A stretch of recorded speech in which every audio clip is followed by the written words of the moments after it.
Hi dear friends, എല്ലാവർക്കും വിജീസ് കിച്ചൻ്റെ പുതിയൊരു വീഡിയോയിലേക്ക് സ്വാഗതം. ഞാൻ നിങ്ങളുടെ സ്വന്തം ബി ചേച്ചി. എൻ്റെ പ്രിയപ്പെട്ട ഓരോരുത്തർ സുഖമായിട്ടിരിക്കുന്നു. ദൈവം സഹായിച്ച് ഇവിടെ സുഖമായിട്ടിരിക്കുന്നു. ഇന്നും ഒരു ദിവസം ദൈവം നമുക്ക് ദാനമായി തന്നതിന് ദൈവത്തിന് നന്ദി പറയാം. അപ്പോൾ ഇന്ന് എനിക്ക് ജോലികളൊക്കെ പെട്ടെന്ന് ചെയ്ത് തീർക്കണം. ബീഫ് അച്ചാർ ഇടാനുണ്ട്.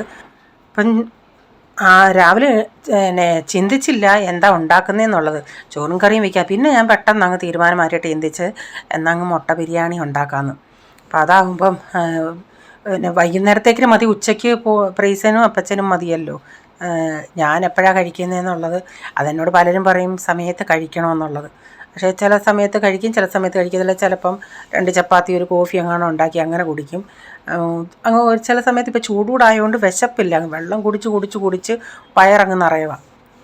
അപ്പോൾ പിന്നെ അച്ചാറിടുന്ന ദിവസമാണെങ്കിൽ പിന്നെ പറയുകയും വേണ്ട, നമുക്കങ്ങോട്ട് വിശപ്പുണ്ടാകത്തില്ല. അപ്പം ഞാൻ ഇഡലി ഉണ്ടാക്കി പിന്നെ ദോശ ഉണ്ടാക്കുന്നുണ്ട്. പെട്ടെന്ന് കൊച്ചിന് ടിഫിന് കൊടുത്തു വിടണം, പോൾമോനും കൊടുത്തു വിടണം. എന്നിട്ട് ബാക്കി ദോശ ഉണ്ടാക്കാമെന്ന് വെച്ചു. അപ്പം പല സബ്സ്ക്രൈബേഴ്സും ഇങ്ങനെ ഗൾഫ് രാജ്യങ്ങളിലുള്ളവർ വാട്സപ്പിൽ മെസ്സേജ് ഇടുന്നുണ്ട്. ദുബായിലൊക്കെ ആണെങ്കിലും എല്ലായിടത്തും പ്രശ്നങ്ങളുണ്ട്. രാത്രിയിലൊക്കെ കമൻറ്റിലാണെന്ന് തോന്നുന്നു, രാത്രിയിലൊക്കെ വെളിയിലോട്ട് ഇറങ്ങാൻ എല്ലാവർക്കും പേടിയാണ്. എന്തോ ചെയ്യും, ഓരോ അവസ്ഥകളും. എത്രയും പെട്ടെന്ന് ദൈവമേ ഇതിനൊരു മാറ്റം വരുത്തണേ. ഞാൻ ഇഡലിയൊക്കെ ഉണ്ടാക്കിയിട്ട് പിന്നെ ദോശയും കൂടെ ഉണ്ടാക്കുന്നുണ്ട്. അപ്പോൾ ചായ റെഡി ആയായിരുന്നു. കൊച്ചിന് കൊടുക്കാനുള്ളതൊക്കെ കൊടുത്തു. എന്നിട്ട് ഇനി ചായയും കൂടെ കൊടുക്കട്ടെ. ചായ കൊടുക്കാൻ അപ്പച്ചന് കൊടുത്താൽ റീച്ചാൻ ഇതുവരെ എണീറ്റില്ല. റീച്ചാനെ ഒരു 6 മണി കഴിഞ്ഞിട്ടാണ് ഞാൻ വിളിക്കുന്നത്.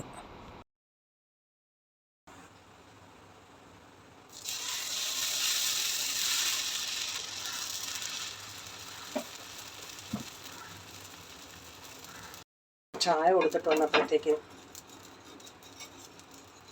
ഇങ്ങനായി.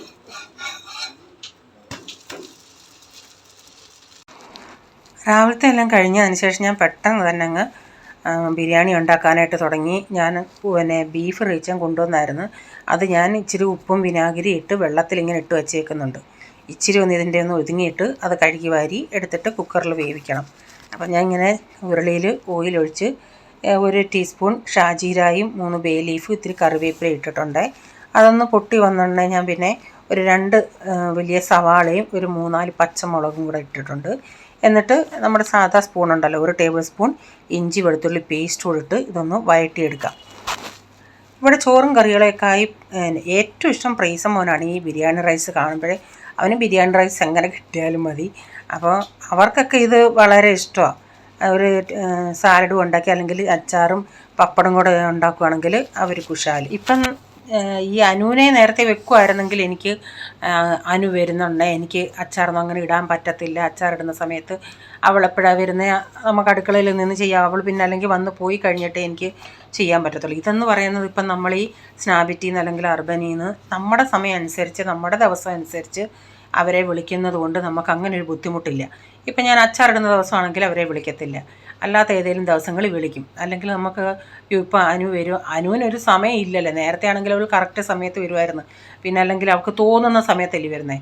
അപ്പോൾ അത് വെച്ച് നോക്കുമ്പോൾ എൻ്റെ ജോലികളും പെൻഡിങ് ആകുമായിരുന്നു. ഇതാകുമ്പോൾ പിന്നെ ടെൻഷൻ ഇല്ല, വരും ആൾ എപ്പോൾ വരും എന്നുള്ള.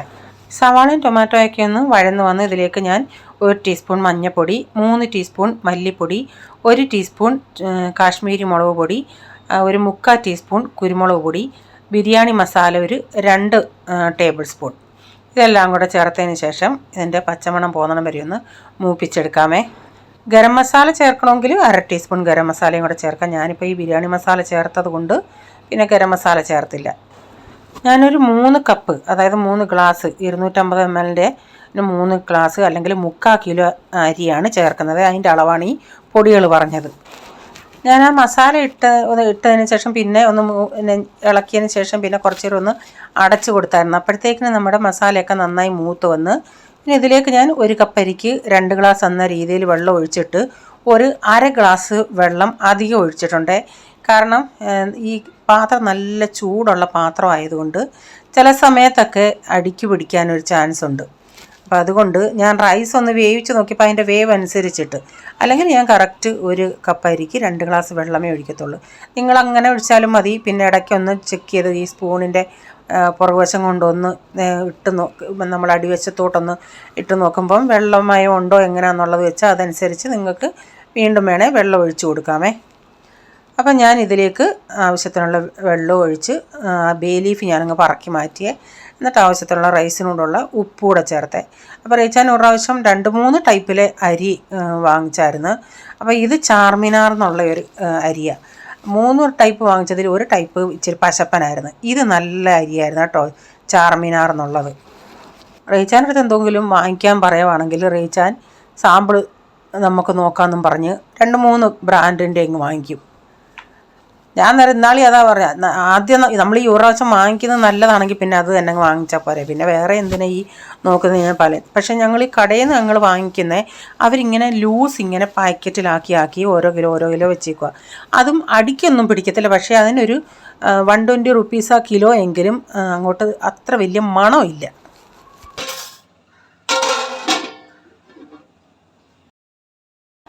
ഞാനിതിൽ ഉരുളൻകിഴങ്ങ് കൂടെ ചേർക്കുന്നുണ്ട്. ഇപ്പം എന്നാണ്ട് തിളച്ച് അടിയിലൊരു ഇച്ചിണിയും വെള്ളമേ ഉള്ളൂ കേട്ടോ. അപ്പം ഞാൻ ഈ ഉരുളൻകിഴങ്ങ് ഞാൻ കുക്കറിലൊന്ന് വേവിച്ചെടുത്തിയ. അങ്ങനെ വേവിക്കണ്ട എങ്കിൽ ഉള്ളിയുടെ കൂടെ ഇട്ട് വഴട്ടിയെടുക്കാം, അതാ കുറേയും കൂടെ നല്ലത്. ഇത് ഞാൻ വേറെ ഏതോ മൈൻഡിൽ നിന്ന് ഇതങ്ങ് പുഴുങ്ങാനിട്ട്, അപ്പം അങ്ങനെ ആകുമ്പം മസാലയൊക്കെ നന്നായിട്ട് ഉരുളൻകിഴങ്ങിലങ്ങ് പിടിക്കും.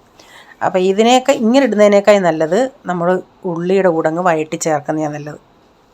അപ്പം ഞാൻ ഉരുളൻകിഴങ്ങ് കൂടെ ഇട്ടിട്ടുണ്ട്. ഇത് തിളയ്ക്കുന്നിടം വരെ നല്ല ഹൈ ഫ്ലെയിമിലായിരുന്നു. ഇപ്പോൾ അടിയിൽ കുറച്ച് വെള്ളം ഇങ്ങനെ തിളച്ച് വരുന്നുണ്ടല്ലേ. ഇനി ഞാൻ തീ ഏറ്റവും കുറച്ചിട്ട് ഒരു 10 മിനിറ്റ് ഇടും. അപ്പോഴത്തേക്കിനും പിന്നെ നമ്മൾ തുറന്നടയ്ക്ക് നോക്കണം. ആ സ്പൂണിൻ്റെ തവിയും കൊണ്ട് ഇങ്ങനെ മൂടുവശം കൊണ്ട് നോക്കുമ്പോൾ വെള്ളം ഏറ്റവും വറ്റിയിട്ടുണ്ടെങ്കിൽ പിന്നെ തീ അങ്ങ് ഓഫാക്കിയേക്കണം. അപ്പോൾ ഞാൻ ഈ ഉരുളൻകിഴങ്ങേ കട്ട് ചെയ്തിട്ട് ഇങ്ങനെ വിടുവിച്ചില്ല. അതാ ഞാനിപ്പോൾ ആ സ്പൂണിൻ്റെ തവിയും കൊണ്ട് ഇങ്ങനെ ഇളക്കി വിടുവിച്ച് ഇടുന്നത്. അപ്പോൾ ഇതിൻ്റെ അടിയിലത്തെ വെള്ളം മൊത്തവും വറ്റി. ഞാനിപ്പം തീ ഇനി ഓഫാക്കിയിട്ട് ഞാനത് അങ്ങനെ ചൂടിലതിരുന്ന് വെന്തെന്ന് ഇങ്ങനെ ആവിയുടെ ഇതിൽ അത് കുതിർന്ന് കയറും. അപ്പോൾ മല്ലിയില ഉണ്ടെങ്കിൽ മല്ലിയിലയൊക്കെ ഇടുവാണെങ്കിൽ നല്ലതാണ്.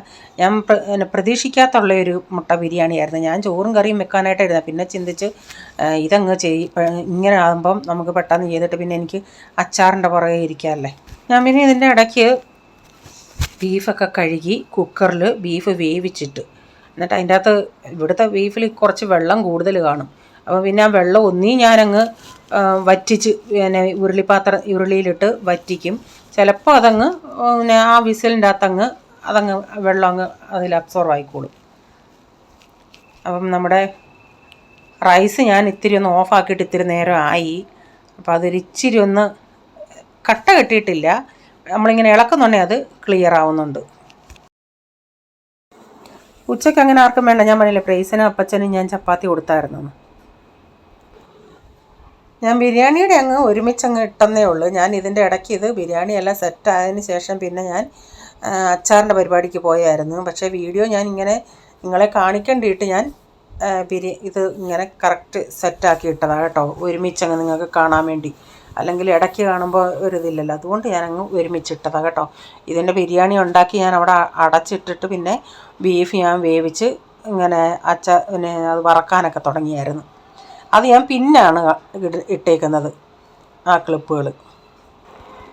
അങ്ങനെ നമ്മുടെ ബിരിയാണിയൊക്കെ റെഡിയായി. പിന്നെ പപ്പടം കൂടെ പൊള്ളിച്ചെടുത്ത്. നിങ്ങൾക്ക് ഈ പപ്പടവും കട്ടൻ കാപ്പിയും കൂടെ കുടിക്കാൻ ഇഷ്ടമാണോ?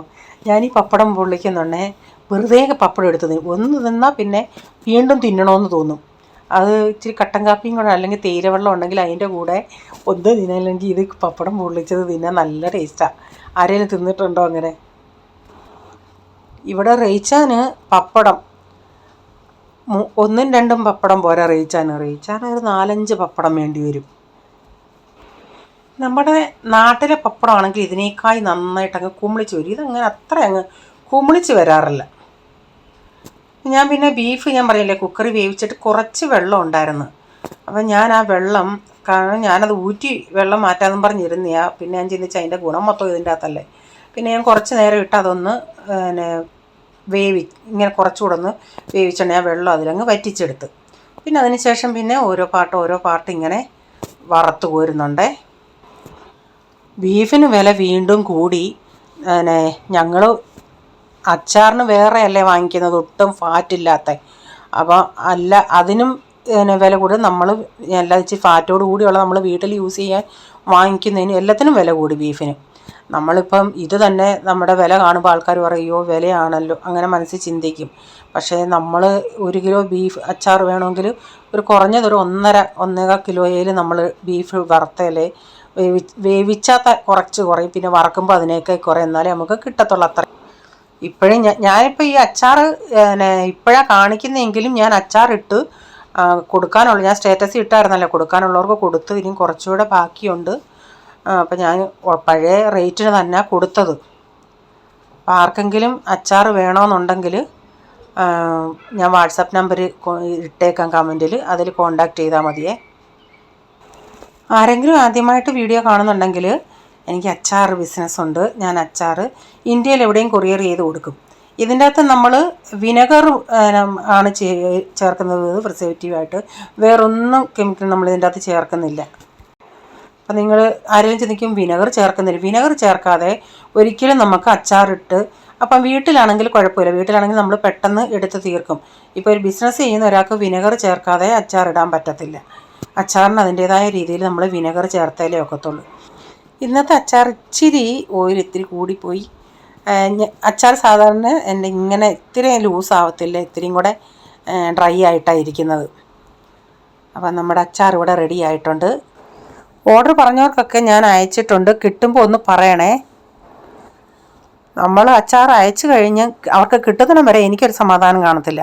കാരണം അവരുടെ ഏരിയയിൽ ചെന്നാലും ചില കൊറിയറുകാർ ആളില്ല, അതായത് പറഞ്ഞ് കുറേ ഡിലേ ആവും കിടന്ന്. പിന്നെ നമ്മൾ ഇവിടുത്തെ ഈ കഴിഞ്ഞ ദിവസം അയച്ചത് 6 ദിവസം കഴിഞ്ഞാണ് കിട്ടിയത്. ബാക്കി ചിലരുടെ അതിൻ്റെ കൂടെ തന്നെ ഞാൻ നാട്ടിലോട്ട് അയച്ചത് 5-ൻ്റെ അന്ന് കിട്ടി. നാട്ടിലൊരു 5 ദിവസമൊക്കെ എടുക്കും ഇവിടുന്ന്. അപ്പോൾ അവധിയൊന്നും ഇടയ്ക്കില്ലെങ്കിൽ. അപ്പോൾ ഇനി ഞാൻ കാണിക്കുന്നതേ, ഞങ്ങൾ സൺഡേ പോകണേ അവിടുത്തെ നമ്മുടെ ഫിഷുകളെ കണ്ടോണ്ടേ ഒരു രസം. എന്നും കാണുന്നതാണ്, പക്ഷേ ഇന്ന് കണ്ടോണ്ടേ ഒരു വീഡിയോ എടുക്കാമെന്ന് വെച്ച്.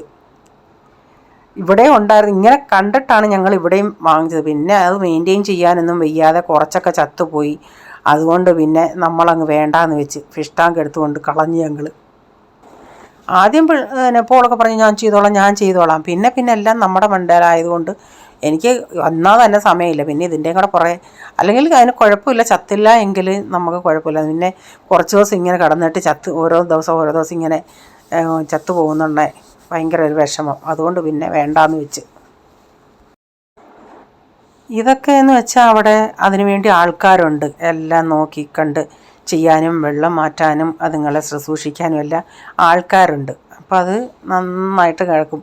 അതുങ്ങളെ കാണാൻ തന്നെ എന്താ രസമാണെന്ന് കണ്ടില്ലേ, വലിയ രാജാരാജ്ഞി പോലും ഇങ്ങനെ നടക്കുക.